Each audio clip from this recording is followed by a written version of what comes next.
Today we're making a seasonal wreath for Christmas. It might sound complicated, but it's actually very simple to do.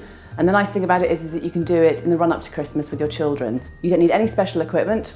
Pretty much what we've got here: string, secateurs, pair of garden gloves, and of course what's in the garden.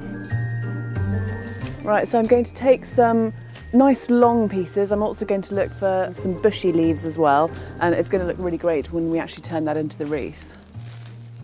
It's nice to add a bit of colour if you've got foliage with berries in the garden, or you can do what I'm doing and cheat with some extra pre-bought decorations. So what I'm going to do is take the longest, strongest piece of ivy, and I'm going to form it into a rough ring. I'm going to use a bit of natural coloured string to tie it, and that's just going to form the basis of my wreath.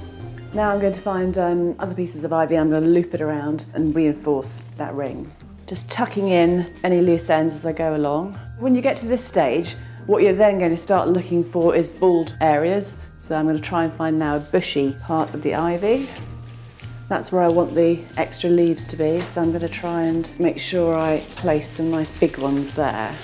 I think now what I'm going to do is actually try and put some of the larger pieces of foliage in as well. I'm looking really as to what's going to be the top and what's going to be the bottom of the wreath. So I'm imagining that that's actually going to be the top, this is going to be the bottom. So this is the area that I'm going to build up with extra foliage. And just keep checking as you go along, just to sort of that you're happy with the shape and the general layout.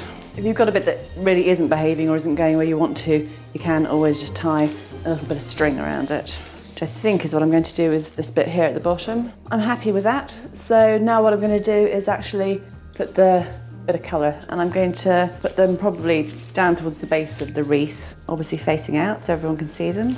So there's the wreath, and now I think I'm going to add some lights to it.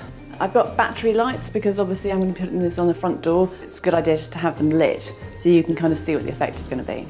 I'm going to leave some extra sort of length of the cable at the very top, because what I'm going to do is tuck the actual battery case for the lights behind the door.